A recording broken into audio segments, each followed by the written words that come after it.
আমি কাজের সামনে বসে নীল খাতায় সাইন করবো, সেটা কাবিন, সেটাই বিয়ে।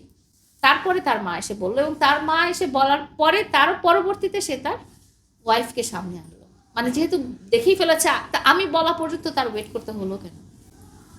মামুনের বিয়েতে আপনাকে ইনভাইট করেছিল? আপনাকে করেছিল? না, আমি তো আপনি এত কাছের মানুষ হয়ে সে আপনাকে যদি ইনভাইট না করে, আমি তো ওর মনে হয় যে আমাকে তো সে মানে সবচেয়ে বেশি ঘৃণা করে জীবনে এই মুহূর্তে। আমাকে ইনভাইট তো করার কথাই না।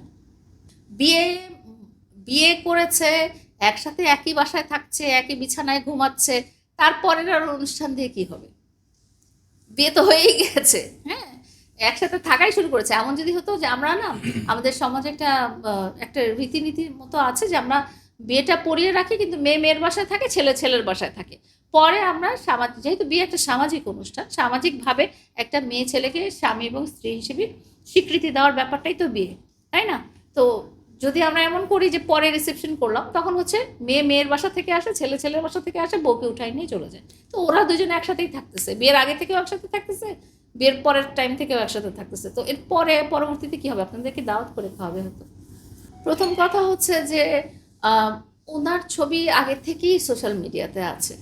ওনার টিকটক আছে, ওনার ইনস্টাগ্রাম আছে, ওনার ফেসবুক আছে, এবং উনি বিভিন্ন বিউটি প্যাজেন্টে যোগদান করেছেন। হ্যাঁ, দেশের বাইরে এবং দেশে।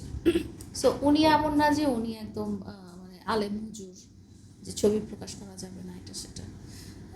তো ওনার ছবি অলরেডি আগের থেকেই 2021 থেকেই সে সম্ভবত মিডিয়ার সাথে রিলেটেড। সে অনেক ব্রাইডাল শ্যুটও দেখেছি, তার নাটকও দেখেছি তার, টিভিতে এসে। তার ছবি কিভাবে আপনি অপ্রকাশিত রাখবেন? আপনি আমাকে জিনিসটা বলেন। মানে এমন যদি হতো যে গ্রাম থেকে নিয়ে আসছে, যে জীবনে চাঁদ সূর্য কোনোদিন দেখে নাই, হাতে একটা বাটন ফোনও নাই, তাকে আপনি লুকিয়ে রাখতে পারবেন। কিন্তু যে অলরেডি সামাজিক এমন মানে বাংলাদেশে অনেক নারী আছে যাদের মানে ছবি তারা ফেসবুকে ছাড়ে না। হ্যাঁ, অন্য কিছু ফুল পাতা লতা পাতা এগুলোর ছবি ছাড়ে। তো সেরকম মতো না উনি। উনি যদি ওরকম হতো তাহলে বুঝতাম যে না, ঠিক আছে। তো যাই হোক, ও এটাই তো মামুন একটা লাইভে সে বলেছিল, আমি লাক্সারিয়াস জীবনযাপন করতে চাই, এটা কি আমার অপরাধ? আমি বলবো হ্যাঁ প্রিন্স মামুন, অন্যের টাকায়, অন্যের ঘাড়ে পা দিয়ে, অন্যের সাথে প্রতারণা করে, অন্যের ইমোশন নিয়ে খেলে, ভালোবাসা বা বিয়ের নাটক করে লাক্সারিয়াস জীবনযাপন করতে চাওয়াটা প্রতারণা।